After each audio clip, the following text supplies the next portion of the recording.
All right, what's up, guys? Blue Chip Sports Prep, Coach Kelly, Coach Z, what's going on? We're super excited. We bring this to you every single week. We're all about dialing in you young student athletes as well as you parents in the world of college recruiting. Doesn't matter what sport it is, everything we talk about is going to benefit you in the process of recruiting. And like I always do, I want to introduce my what do you want to call co-anchor? Yeah, yeah. My co-man, we'll put it like that. Coach Todd Kelly, what's going on? Not much, man. Just excited to be here another week. Give a lot of excited to give a lot of more great information to the parents and student athletes out there. So yeah, just excited. Definitely. Thanks a lot. All right, so guys, listen, we got a really good topic for you today, and this is all about helping you young student athletes overcome yourself, right? The mental side of this recruiting process. Now, let's just say that you get into recruiting, you've sent out emails, you've reached out with DMs, you've, whether it's a text message or you've been to camps, you've done all the things you feel like you've done right in the recruiting process. And you may even have had a little bit of a response from coaches. Maybe you haven't, but you're getting frustrated. You've done the work, you're putting everything out there, but you're not getting anything in response. And we see this all the time. A lot of young student athletes, they get frustrated and they move on to the next school. Instead of really staying on the schools that they've been busting their butt and reaching out to, they move on. The questions you hear all the time that they tell themselves is, I get, well, more or less a statement, but they just say, well, okay, well, they're not reaching back out to me. I've been sending, follow-up emails, follow-up DMs. I just keep barraging them. They're not getting back to me. Right. So we want to dispel any, mental mind games that you young student athletes are going to be putting in your own mind because, Coach Kelly being a head coach and coaching at the next level, me as well, especially as a recruiting coordinator, understand that there's a timeline throughout the year where coaches will recruit and they won't recruit. Okay. If you look at the NCAA website, they actually have a timeline throughout a 12-month period where they'll actually highlight specific times where they'll have, for example, they'll have contact periods, number one. Number two, they'll have a dead period. They'll have all these different periods throughout the year. And just understand those. And that's part of my course, my presentation. I explain that because we don't want you to get frustrated and then just decide, hey, I don't want to, I'm going to move on. Because those coaches, they have all your information. And even at the Division I level, I don't know if it's still still a rule, but kids have to reach out to them to a certain degree at certain periods of the year for them to actually respond. So with that being the case, I'll tell you what not to do, and then I'll pass this off to Coach Kelly. But what you shouldn't do is just move on. What coaches really do enjoy and they really like is when coaches are pursuing them. They've got thousands of recruits on their desk and in their inbox and their email and their DMs on X, aka Twitter. And they, when the time is right to actually truly have that contact period, they really want to get involved and get on you as soon as possible. But there are times where they are limited in a lot of these different divisions where they can't reach out. So when you're getting frustrated, you need to understand that there are time periods where, these coaches can't actually reach out. And then all of a sudden they reach out and, it goes to spam or you have already overlooked them and gotten frustrated. So that's what I believe you should not do. So you want to be consistent, you want to stay on them, and you don't want to big time them. And then also when they do reach out in a timely manner and get back to them. These coaches want you to get back to them. So give you a little bit more clarity, make you feel more comfortable about the process. Definitely. And I'll say, let's I think we should back up just a little bit. And I think the first thing you should do when you're thinking about emailing college coaches or when you think about reaching out to college coaches is I think you should, first of all, have a conversation with your high school coach or have a conversation with your club coach, depending on what sport it is you play, just to kind of get their analysis on what level they think you are. Because I think one big thing that happens a lot of times is where student athletes will say, hey, this coach is not getting back to me. I reached out to 25 coaches, and for example, there was one kid I spoke to. I said, hey, he was like, he came to me and said, coach, I reached out to like 25 coaches and they haven't responded to me. And, I told him, I was like, well, what level are you reaching out to? And this kid said, hey, I reached out to Duke, North Carolina, Kansas, UCLA, Texas, Oklahoma. I'm like, well, you're not a Power 5 caliber player, or now Power 4 caliber player. So those coaches probably won't be responding to you. Like, and I asked him, have you had a conversation with your high school coach about the level he thinks you should be able to play at? And he said no. And so I think that's the first thing, is getting an honest evaluation from your high school coach and or your club coach, just to know what level you should be reaching out to. And then once you get that analysis, once you get that information from your high school or club coach, then you start reaching out to schools at the specific level that they think you can play at. And then, like Coach said, persistence is key here, because, like you said, they have live periods and they have dead periods. Now with Division II, NAI, Division III, there are a lot more open periods. NAI and Division III pretty much have no dead periods. Their recruiting is pretty much open year round. But Division I, obviously, they have some dead periods. Division II has a little bit of some restrictions as well, but those other divisions don't. And so, like Coach said, being persistent, send them an email. If they don't respond, then send them another email, in a month or in a month or in a couple weeks. But make sure that when you send those emails that you're updating the things that you send. For example, what should be included in those emails? I think that's very important. Number one, the email should not be very long.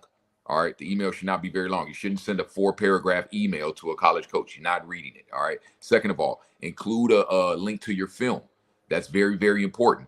Also include some academic information. You may want to include a link to the transcript. You don't necessarily have to do that, but you can send a link to your transcript, but at least have your grades, ACT scores, and a link to some film. That way, when the coach sees your email, he knows, okay, we know this kid can play. He's good enough. We know he has the academics to be able to get into our school and do well. Okay, now we can proceed with the recruiting process. So I think those are kind of the basics. It's just, number one, making sure you're sending out emails to the right coaches at the right levels, and then making sure that what you have in the email are things that coaches need to see so that they can, kind of start the process with you. Yeah, that's a good point. Yeah, for sure. I always ask that. That's one of the first things I ask kids. And when I get in these, when I go and speak to them in person, is before we get this whole process going, I give you an introduction of this, what recruiting is all about. And then the next slide is how good do you think you are? Because, and also, well, and I'll just stay on that topic, but how good do you think you are? Because if you're sending out those emails to head coaches of Division I schools and you're really not on their radar, especially early, they're not going to, those coaches, coordinators, especially a lot of those position coaches that are really higher up, they'll have the titles that'll say, co-offensive coordinator, O to B, run game coordinator. If you got a coordinator on there at the high levels, you're out, man. Don't even mess with those guys, right? So that could be a couple things, right? So you could be pricing yourself out as far as how good you are, number one. Number two, you could be sending it to the wrong coaches. That's always a big thing. Just remember that you always want to send it to a coach that is lower level position coach. Absolutely. Your entry level coaches are always your tight end coaches, and probably a linebacker, just or edges or something like that. But anyway, you get the point. So it's like, you want to send it to your lower level coach, your player personnel, your operations, as well as GAs are the best. Absolutely. Graduate assistants are always the best because they have a short amount of time to actually woo these coaches, get their degree, and kind of be the the guy that goes and gets the coffee, and so they want opportunities. And that's a great point, Coach. And I think a lot of people wonder, well, why would you send an email to the graduate assistant or the video coordinator, director of operations? Why not send it to the head coach? Well, first of all, 95% chance the head coach is not going to read any emails from recruits. All right. What they'll do is they'll send those emails to those other lower level coaches and say, hey, check this kid out. If he's good, if you think he's solid enough to be able to play for us, then let me know and then I'll check it out. But another reason why is because those graduate assistants, those director of operations, those video coordinators, those position coaches, they're looking to move up. And the way that you move up is by being a great recruiter, by locating talent. For example, if you're a graduate assistant and you get 50 emails a day, and you may find a kid that may be able to step in and potentially be a contributor on the roster, then guess what? Now your name moves up the list as somebody that's a good recruiter, someone that recognizes talent, someone that's a good talent evaluator. And now you're able to get another job. You're able to move up on the list. So those graduate assistants, those lower level coaches, they are very, very good in terms of sending your film to, because they will look at it because they're looking for the next star, the next diamond in the rough. So yeah, absolutely, Coach. That's a great point. You can send the email to the head coach, but just know that they're probably not reading it. All right. But definitely send it to multiple coaches on staff, recruiting coordinator, position coach, director of operations, video coordinator, grad assistant, all of those people. Send the film to, send the emails to as well. So that's a great point. And another thing, and I think this, this shouldn't have to be said, but make sure when you send an email, read it over, not once, not twice, read it 3 times before you send it. All right. Because I've seen emails, for example, where, you could tell a kid is sending out a form letter and he sent it out to 100 coaches and he doesn't even have the right school on the form, or he doesn't even have the right coach on the form or on the email. So make sure that, number one, you have the right school, you have the right coach's name. Make sure that, also that the email is grammatically correct. You know what I mean? Because make sure that you don't have any grammar mistakes on there, or that it's not worded any way that may be inappropriate. Because again, these are all things that can get you unrecruited. If I'm trying to send an email to Coach Z and I start the email off like, "Hey, Coach Johnson," he's like, "Well, I'm not Coach Johnson." You know what I mean? And he's probably going to delete the email immediately. You know what I mean? So don't do anything to get yourself unrecruited with these emails. So again, don't read it over once. Don't read it over twice. Read it over 3 times before you send any email to a college coach. Yeah. Well, yeah. And make sure and personalize it. Absolutely. You have to personalize these. I understand you're going to send out 10,000 emails, but I got news for you. There's 10,000 kids sending out 10,000 emails. So everybody's doing that, and it's all about generating interest. You got to assume that a coach has no clue you exist. So you have to put yourself out there in some capacity. If you're an underclassman, you can, initial email, "I'm a 26 graduate, and here's my information. Hope to see you when you come on campus." Obviously, when you come on campus, they're going to want to have seniors there, but you're more than welcome to try to, push the door open, shake some hands. "I'm so-and-so XYZ." But yeah, that's really what it is. Don't get frustrated. Be consistent with it. Be persistent. Coaches love that. Understand that, all these coaches have a ton of emails on their desk and in their inboxes and DMs. And eventually they're going to get to coaches. Here's a little, inside scoop on any coach at any sport. They're all, especially football, they are always, always, always looking at film, looking at emails and DMs.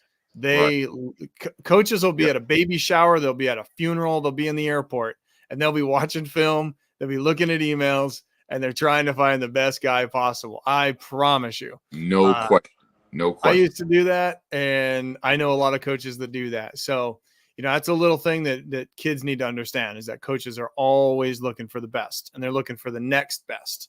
So you always have to just keep in mind when you're going through this process to definitely think about that. So I think we pretty much hit every point with that. We like to keep it short and sweet here at the Blue Chip Sports Prep, but we like to keep it to one topic, because we'll sit here and go all day long. So listen, go out and check out Coach Kelly, Coach Todd Kelly, TX.com. It's Kelly College Consulting TX. Yep, Okay. .com. Yep. Okay. And listen, he might be coming to your school near you. So go check out Coach Kelly. He's got a lot of good stuff going on out there in the mid part of our country, Texas, Kansas, mid part, like I said. And go check out Walk on Warrior, Walk-on Warrior on YouTube. Definitely go on there, subscribe, hit the bell. All this is going on there. And we're all about giving you guys the best opportunity, giving you clarity, as well as giving you the knowledge and the foundation when you're going through this process, whether you're starting the process or you're doing it late in the process. It doesn't matter. Either way, no matter where you are, where your footing is, if you're checking out our information, we're going to be dialing it in for you. So listen, we even have information as late as it possibly could be, all the way into late spring. What do you do? We've got it with what we're doing right now. So, so listen, hey guys, check us out. And we do this every single week. If you guys got any questions on anything, go check me out as well on Twitter, Facebook, as well as IG. Same thing with Coach Kelly. And like I always finish these podcasts, listen, it's not about me or Coach Kelly. It's about you guys. Okay. We will see you guys on the next podcast. Definitely. Thanks a lot. Appreciate it.